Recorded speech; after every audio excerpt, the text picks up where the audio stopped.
2024 election రిజల్ట్స్లో మనకు అనేక ఆసక్తికరమైన ఫీచర్స్ కనబడతాయి. మొదటిది రిటర్న్ టు ద కోalition ఏజ్. 2014 2019లో బీజేపీకే స్వతహాగా మెజార్టీ వచ్చింది. 2014లో బీజేపీకి 282 సీట్స్ వస్తే 2019లో బీజేపీకి 303 సీట్స్ వచ్చాయి. సో ఇక ప్రాంతీయ పార్టీలకు చిన్న పార్టీలకు స్థానం లేదు, జాతీయ పార్టీల యుగం మొదలైంది అనుకున్న సమయంలో మరొక్కసారి భారత ప్రజలు రిటర్న్ టు కోalition ఎరా, అంటే భారత రాజకీయాల్లో సంకీర్ణాలు ఏమీ నెగటివ్ ట్రెండ్ కాదు, ప్లూరాలిటీని డైవర్సిటీని అంటే దేశ రాజకీయ సామాజిక వ్యవస్థలో ఉన్న వైవిధ్యాన్ని ఇది తెలియజేస్తుంది. కనుక మరొక్కసారి దేశ రాజకీయాలు సంకీర్ణ యుగంలోకి ఎంటర్ అయ్యాయి. బీజేపీకి 240 సీట్లు వచ్చాయి, 32 సీట్లు తక్కువ సొంతంగా మెజార్టీ రావటానికి. ఈవెన్ ఎన్డీఏతో కలిపిన చాలా కొద్దిపాటి ఆధిక్యత మాత్రం వచ్చింది. లిటిల్ ఓవర్ 290, అరౌండ్ 290 వచ్చాయి. అందువల్ల చాలా క్లియర్గా భారతదేశం మరొకసారి సంకీర్ణ రాజకీయాల్లోకి ఎంటర్ అయింది. కోalition ఎరా ఈజ్ నాట్ ఎ గాన్ ఎరా అనేది ఈ ఎన్నిక రుజువు చేసింది. రెండవది, భారతీయ జనతా పార్టీ ఈసారి 400కు పైగా సీట్లు వస్తాయి, బీజేపీకి 370 సీట్లు వస్తాయి అని పెద్ద నినాదాన్ని ఇచ్చింది. ఈ నినాదం BJP support system, social media ecosystem భారీ ఎత్తున ప్రచారం చేసింది. బీజేపీ అనుకూల మీడియా చాలా కష్టపడి ఈ నినాదాన్ని ఒక ఆయుధంగా మార్చింది. బీజేపీకి అనుకూల పోల్స్టర్స్ అడిచేసి 400 దాటించారు ఎగ్జిట్ పోల్స్లో. ఇన్ని చేసిన ప్రజలు మాత్రం 400 ఇవ్వలేదు. So exit polls, pollsters, media, social media కాదు, ప్రజల మూడు తెలుసుకునేది. ప్రజలు ఏం ఆలోచిస్తున్నారో ప్రజలకు తెలుసు. రాజకీయాల పట్ల ప్రజల అవగాహన చైతన్యం ఉంది అని రుజువు చేశారు. సో అందుకే పాత సినిమా రాజేష్ ఖన్నా సినిమా రోటీ అనుకుంటాను, అందులో ఏ పబ్లిక్ హై, ఏ పబ్లిక్ ఏ సబ్ జాంతీ హై, అందర్ క్యా హై బాహర్ క్యా హై, ఏ సబ్ కుచ్ పైచాంతీ హై అని హిందీ పాట ఉంది. సో అందువల్ల ఈ పాట ఈ ఎన్నికల రిజల్ట్స్ చూశాక బాగా పాపులర్ అయింది. ఏ పబ్లిక్ హై, ఏ పబ్లిక్ హై అని. ప్రశాంత్ కిషోర్ లాంటివి కన్సల్టెంట్లకు అందలేదు, ప్రదీప్ గుప్తా లాంటి యాక్సిస్ మైండియా పోల్స్టర్లకు అందలేదు, ప్రధానమంత్రి లాంటి రాజకీయ దురంధర్లకు అందలేదు. కానీ ప్రజలకు మాత్రం అందింది 400 సీన్ లేదు, 370 ముచ్చటే లేదు అని. సో అందువల్ల ఇది రెండవ టేక్అవే ఇందులో మనకి ఎన్నికల్లో. మూడవది, almost all exit polls fail అయ్యాయి. మీరు గమనిస్తే ఏ ఎగ్జిట్ పోల్ తీసుకున్నా 300కు తక్కువ వస్తాయని చెప్పిన చాలా రేర్. దైనిక్ భాస్కర్ 280 నుంచి రేంజ్ ఇచ్చారు, కానీ 300 లోపు వస్తాయి అని దాదాపు ఎవరు చెప్పలే. అందరూ కూడా 300 ఎబో 400 దాటించారు. కానీ ఎగ్జిట్ పోల్స్ అన్నీ దెబ్బతిన్నాయి. ఎగ్జిట్ పోల్ దేనికి మనకి వచ్చాయంటే స్టాక్ మార్కెట్లో షేర్లు పెంచి రిజల్ట్స్ వచ్చాక భారీ పతనానికి ఉపయోగపడ్డాయి.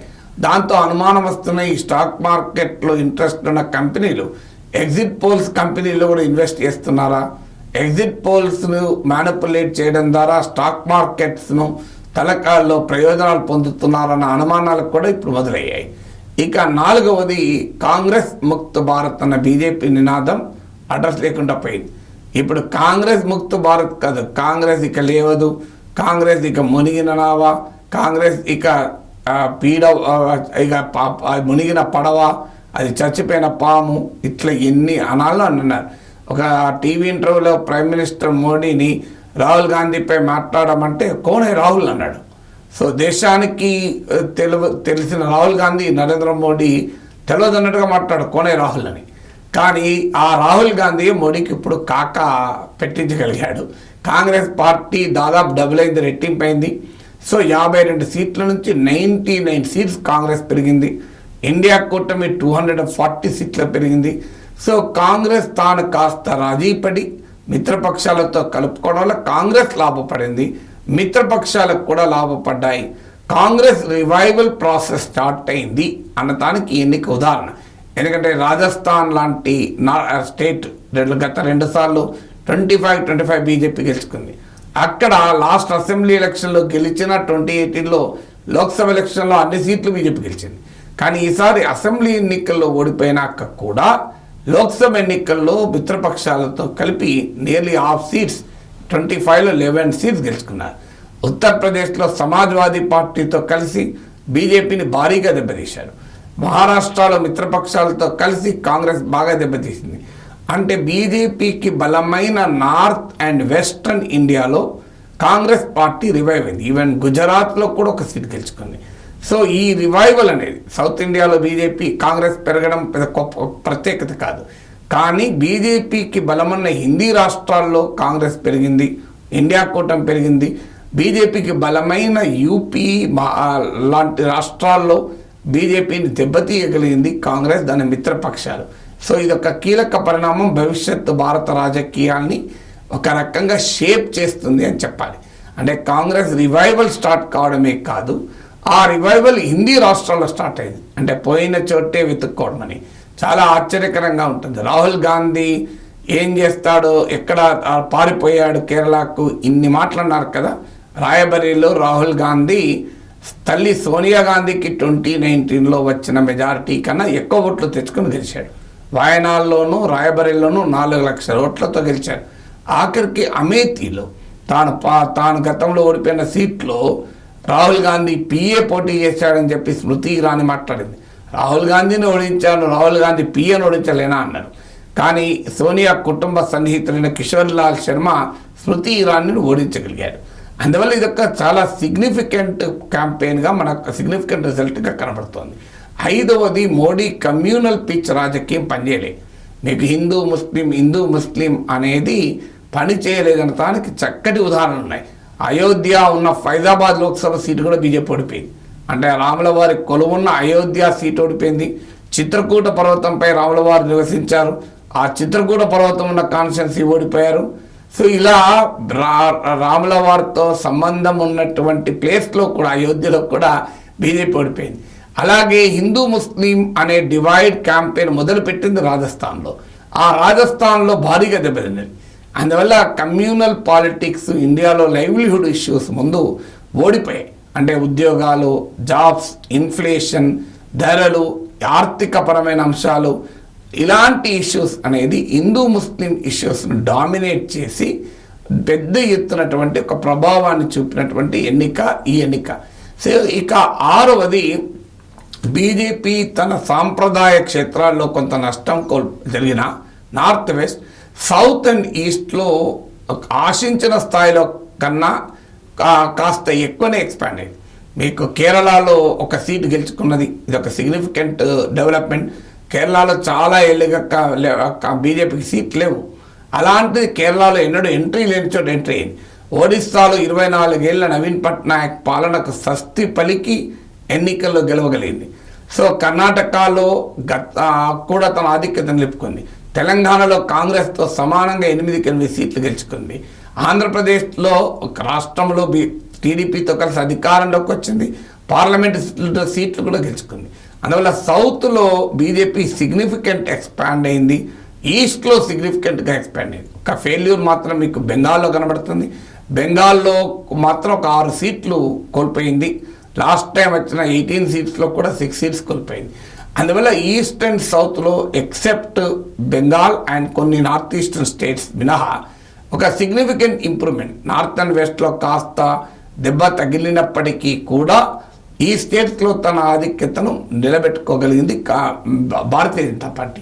అంటే ట్రెడిషనల్ ఉత్తర భారతదేశ పార్టీ కాదు, దేశంలోని ఇతర ప్రాంతాలకు కూడా బీజేపీ ఫుట్ హోల్డ్ ఉంటుంది అనటానికి ఈ ఎన్నికకు ఉదాహరణ.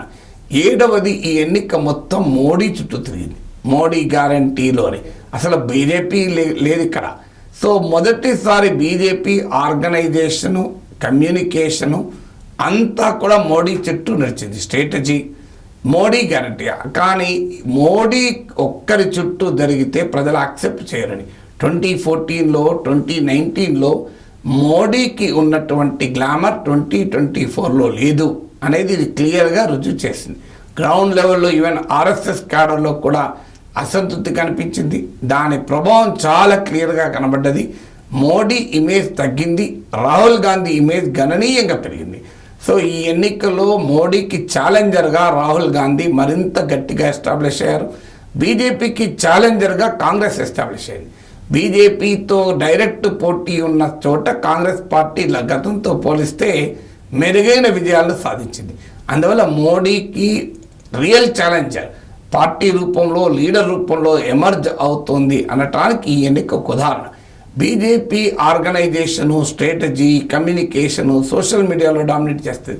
ఈసారి కాంగ్రెస్ పార్టీ కూడా ఆయా రంగాల్లో కూడా బీజేపీకి ఒక బలమైన సవాళ్ళను విసరగలిగాయి.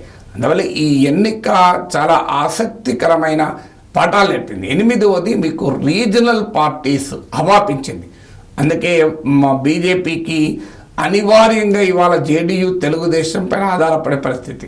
సాధారణంగా మిత్రపక్షాలను రెస్పెక్ట్ చేసే అలవాటు మోడీ నాయకత్వంలో బీజేపీకి లేదు, వాజ్పేయి నాయకత్వంలో బీజేపీకి కాదు. అందుకే మిత్రపక్షాలుగా ఉన్న వాళ్ళను కూడా దెబ్బతీస్తూ వస్తారు. కానీ ఈసారి జేడీయూ, టీడీపీ కనుక మద్దతు ఉపసంహరించుకుంటే ఈ మోడీ ప్రభుత్వమే అధికారంలో ఉండదు. సో ఆ రకమైన రాజకీయ స్థితికి ఎత్తివేయబడ్డారు. అందువల్ల నితీష్ కుమార్, చంద్రబాబు కింగ్ మేకర్లు అయ్యారు. బెంగాల్లో మమతా బెనర్జీ, ఉత్తరప్రదేశ్లో అఖిలేష్ యాదవ్ అలా బలమైన నాయకులుగా ఎమర్జ్ అయ్యారు. తమిళనాడులో స్టాలిన్ బలమైన నాయకులుగా ఎమర్జ్ అయ్యారు. అందువల్ల ఒక రకంగా revival of the strong regional parties, Uddhav Thackeray, Shiv Sena, NCP ఇవన్నీ కూడా చాలా క్లియర్గా ఎమర్జ్ అయినాయి. ఇక 9వది బీజేపీతో ఒక రకంగా చీకటి బంధం ఉంటే ప్రజలు అంగీకరించరు అనేది ఒక పరోక్ష బంధం.